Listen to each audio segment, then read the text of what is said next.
So guys, जैसा कि हमने पिछले एपिसोड में देखा कि वांग लिन 3 कोर्स को कंबाइन करने की कोशिश कर रहा था, पर कोर्स के कंबाइन न होने की वजह से वो बेहोश हो गया और शुली गुओ उस पर अटैक करने के लिए जा रहा था। फिर अब हम शुली गुओ को देखते हैं। वो कहता कि वांग लिन, पहले तुम अपनी मर्जी से तुम्हें बाहर बुलाते थे, पर अब जब तुम बेहोश हो चुके हो तो मैं अपनी मर्जी से कुछ भी कर सकता हूँ। लगता है कि मेरे आजाद होने का वक्त आ चुका है। यह कहकर वांग लिन पर अटैक करने लगता है, लेकिन तभी शुली गुओ की बॉडी में वांग लिन का कॉन्शियसनेस एक्टिवेट हो जाता है, जिस वजह से शुली गुओ को जी लाइटनिंग का शौक लगता है और वो दूर जाकर गिरता है। वो कहता है कि आखिरकार इसने मेरी बॉडी में अपना कॉन्शियसनेस कब डाल दिया। फिर उसे 3 महीने पहले की याद आती है, जब वांग लिन ने उसे वांडिंग सोल दी थी। वो समझ जाता है कि उस सोल के अंदर वांग लिन का डिवाइन कॉन्शियसनेस था। यह सब याद करके शुली गुओ बहुत निराश होता है। कुछ वक्त बाद वांग लिन को होश आ जाता है। वो सोचता है कि मुझे लग रहा था कि मैं 3 कोर्स को कंबाइन कर लूंगा, पर यह बॉडी कोल्ड इन एनर्जी को सहन नहीं कर सकती।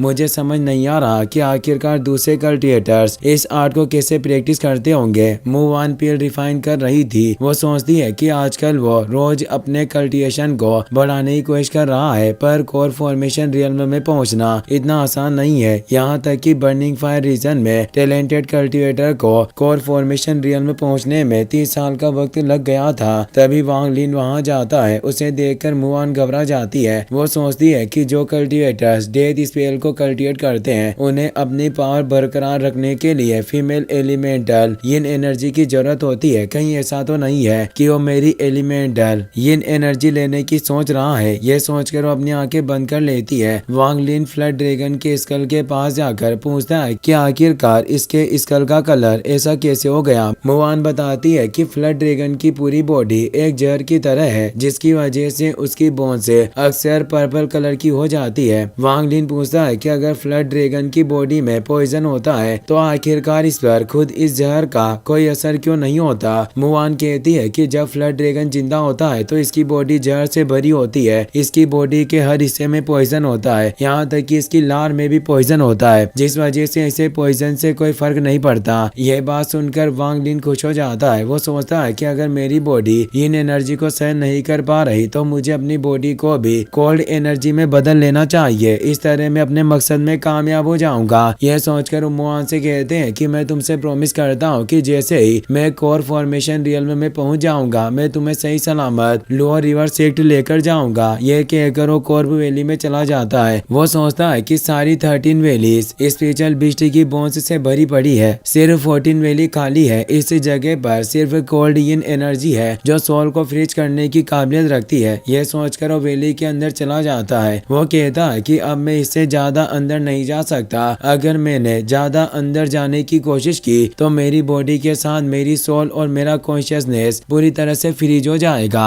अब जब तक मैं 3 कोर्स को कंबाइन नहीं कर लेता, इस वैली को छोड़कर नहीं जाऊंगा। दूसरी तरफ लेवल 4 कल्टिवेशन रीजन ने बर्निंग फायर रीजन से फायर बीस्ट डिजास्टर को पूरी तरह से खत्म कर दिया, पर बर्निंग फायर अलायंस और जुआनवू रीजन की फाइट अभी भी चल रही थी। धीरे धीरे बर्निंग फायर अलायंस ने जुआनवू रीजन में अपनी स्थापना कर ली। जुआनवू रीजन के पास कोई रास्ता नहीं था, इसीलिए उन्होंने बर्निंग फायर अलायंस के साथ समझौता करके वॉर बंद कर दी। वहीं वांग लिन पूरी तरह से कल्टिवेशन पर ध्यान दे रहा था। धीरे धीरे उसे कल्टिवेशन पाथ की परेशानियों का अनुभव होने लगा, मगर हेवन डिफाइंग बिड और जी रियल्म की वजह से वांग लिन ने हार नहीं मानी। वो धीरे धीरे वैली की गहराई में जाता रहा। 2 साल बाद वांग लिन 12,000 फीट नीचे पहुंच जाता है और कोल्ड एनर्जी की वजह से उसका दिल धड़कना बंद कर देता है। 3 साल बाद वांग लिन 26,000 फीट नीचे पहुंच जाता है, जिसकी वजह से उसकी पूरी बॉडी फ्रीज हो जाती है, मगर वो हार नहीं मानता। 1 साल से उसका दिल नहीं धड़क रहा था, पर फिर भी वो जिंदा रहता है। वो अपने 3 कोर्स को कंबाइन करके एक कोल्ड कोर बना लेता है, मगर उसे खुद पर भरोसा नहीं था कि वो कोर फॉर्मेशन रियल्म पर ब्रेक थ्रू कर सके, इसीलिए वो ब्रेक थ्रू नहीं करता। उसे अपने नीचे बहुत सारी बीस्ट बोन्स मिलती है, इसीलिए वो वहां जाकर उन्हें देखने लगता है। वो कहता है कि मुझे उम्मीद नहीं थी कि वैली के इतने नीचे भी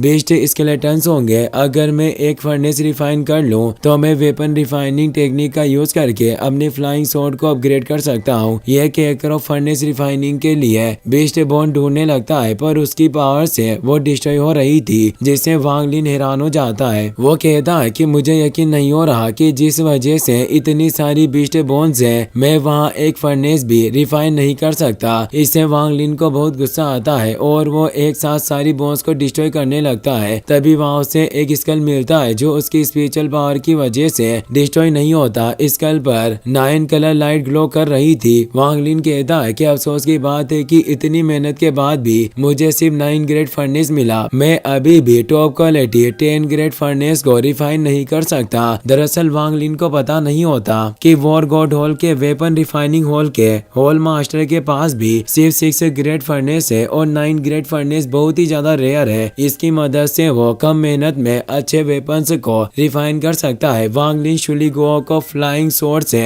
बाहर निकाल लेता है। वो कुछ मटेरियल्स और अपने ब्लड की मदद से अपनी किलिंग स्वॉर्ड को अपग्रेड कर देता है जिससे उसकी पावर काफी बढ़ जाती है। वांग लिन एक रोप को रिफाइन करके उसे स्ट्रॉन्ग बना देता है और शुली गुओ को उसके अंदर भेज देता है। ये सब चीजें करने के बाद वांग लिन साउथर्न डीपर सिटी के वेपन रिफाइनिंग पवेलियन में चला जाता है। वो पवेलियन सर्वेंट से पिल रिफाइनिंग फर्नेस के बारे में पूछता है। सर्वेंट उसे अपने साथ लेकर जाता है। एक आदमी वांग लिन पर नजर रख रहा था। उसका पता लगाने के लिए वांग लिन अपना डिवाइन कॉन्शियसनेस उसके पीछे भेज देता है। सर्वेंट वांग लिन को पवेलियन मैनेजर के पास लेकर जाता है। वांग लिन सोचता है कि वेपन रिफाइनिंग पवेलियन में 3 फ्लोर्स हैं। पहले फ्लोर पर क्विक कंडेंसेशन रियल्म में सर्वेंट है। दूसरे फ्लोर पर पीक फाउंडेशन एस्टेब्लिशमेंट रियल्म में सर्वेंट है। इसका मतलब ये मैनेजर कोर फॉर्मेशन रियल्म पर होगा। मैनेजर वांग लिन को पिल रिफाइनिंग फर्नेस दिखाते हुए कहता है कि इस फर्नेस को ग्रीन स्टार रॉक और डेविल्स सी के मिस्टिक फॉग क्रिस्टल को फ्यूज करके बनाया गया और इसे बनाने में 4 साल का वक्त लग गया। इसे ग्रीन मिस्टिक फील्ड फर्नेस के नाम से जाना जाता है और ये 3rd ग्रेड फर्नेस है। वांग लिन सोचता है कि मुवान ने बताया था कि सिर्फ 4th ग्रेड या उससे हाई ग्रेड फर्नेस में ही हेवन सेपरेटिंग पिल को बिना किसी परेशानी के रिफाइन किया जा सकता है। इसीलिए मुझे एक हाई ग्रेड फर्नेस लेना होगा। मैनेजर कहता है कि लगता है कि तुम्हें किसी खास पिल को रिफाइन करने के लिए फर्नेस की जरूरत है तो तुम इस 99 लो ग्रेड स्पिरिचुअल बीस्ट के कोर से बने इस 100 बीस्ट स्पिरिचुअल फर्नेस को ले सकते हो। अगर तुम इसमें पिल रिफाइनिंग करते हो तो जाहिर सी बात है कि वो पिल स्पिरिचुअल बीस्ट कोर की एनर्जी को भी एब्जॉर्ब कर लेगी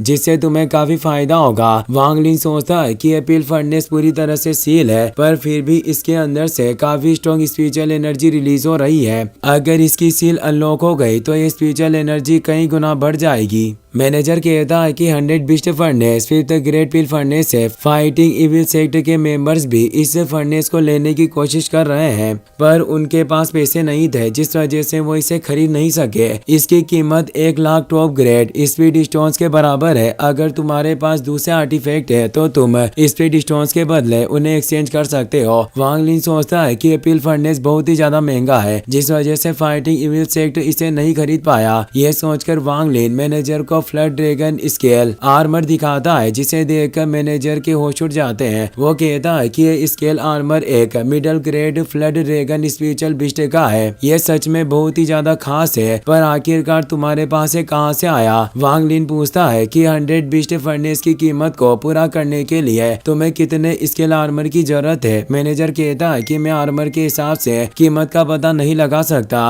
अगर फ्लड ड्रैगन की बॉडी 300 मीटर हो तो इतने स्केल आर्मर से तुम 100 बीस्ट फर्नेस को खरीद सकते हो। वांग लिन बिना वक्त गवाए अपने स्टोरेज बैग से बहुत सारे स्केल आर्मर निकाल देता है जिसे देखकर मैनेजर के होश उड़ जाते हैं और बिना कुछ कहे 100 बीस्ट फर्नेस वांग लिन को दे देता है। 100 बीस्ट फर्नेस लेकर वांग लिन वहाँ से जाने लगता है। एक सर्वेंट मैनेजर से कहती है कि आखिरकार हमने इस फर्नेस को बेच दिया वरना फाइटिंग इविल सेक्ट ने सब लोगों को डराया हुआ था जिस वजह से कोई भी 100 बीस्ट फर्नेस को नहीं खरीद रहा था। खैर अब फर्नेस के बिकने से हमारी सारी परेशानियां खत्म हो चुकी है। दूसरी सर्वेंट कहती है कि अगर इस कल्टिवेटर के पास इतने सारे फ्लड ड्रैगन स्केल आर्मर है तो मैं यकीन के साथ कह सकता हूँ कि ये 100 बीस्ट फर्नेस को भी प्रोटेक्ट कर सकता है। ये सब बातें सुनकर वांग लिन चौंक जाता है। वो सोचता है कि फ्लड ड्रैगन स्केल आर्मर की वजह से सब लोगों का ध्यान मेरे ऊपर आ चुका है पर इसके अलावा मेरे पास कोई दूसरा रास्ता नहीं था। अगर मैं ड्रैगन मेरो लिक्विड बेचने की कोशिश करता तो इससे मैं और ज्यादा मुसीबत मुसीबत में पड़ जाता। ये सोचकर वो पवेलियन से बाहर आ जाता है। वहाँ उसे एक आदमी मिलता है जो छिपकर उसे देख रहा था। वांग लिन सोचता है कि सेकंड फ्लोर पर एक आदमी मेरे ऊपर नजर रख रहा था, पर उसके अलावा भी दूसरे लोग मेरे ऊपर नजर रखे हुए हैं, जिसमें से 3 लोग कोर फॉर्मेशन रियल्म में हैं। ये सोचकर वो सिटी से चला जाता है। वांग लिन पर नजर रख रहा आदमी फाइटिंग इविल सेक्टर के एल्डर कुन सांग के पास जाकर उसे वांग लिन के बारे में बता देता है। कांग सुन अपने साथियों को लेकर वांग लिन का पीछा करने लगता है। वांग लिन अर्थ इवेजन स्किल का यूज करके उनसे दूर भाग रहा था। वो अपनी जी लाइटनिंग की मदद से कुछ मेंबर्स को मार देता है। कांग सुन अपनी डिवाइन सील से उस पर अटैक करता है, जिसकी वजह से वांग लिन को जमीन से बाहर निकलना पड़ता है। पुलिन अपनी स्वॉर्ड से वांग लिन पर अटैक करता है, मगर वांग लिन आसानी से उसके अटैक से बच जाता है और अपनी फ्लाइंग स्वॉर्ड की मदद से उसे घायल कर देता है, जिससे उसे बहुत दर्द होता है। तीनों एल्डर्स साथ मिलकर वांग लिन पर अटैक करने लगते हैं। वांग लिन सोचता है कि अगर एक और फॉर्मेशन मास्टर होता तो उससे फाइट कर सकता था, पर मैं अकेले 3 कोर फॉर्मेशन मास्टर्स को नहीं हरा सकता। मुझे कुछ भी करके इनसे पीछा छुड़ाना होगा। ये सोचकर वो तेजी से आगे बढ़ जाता है। इसी के साथ ये एपिसोड यहीं पर खत्म हो जाता है।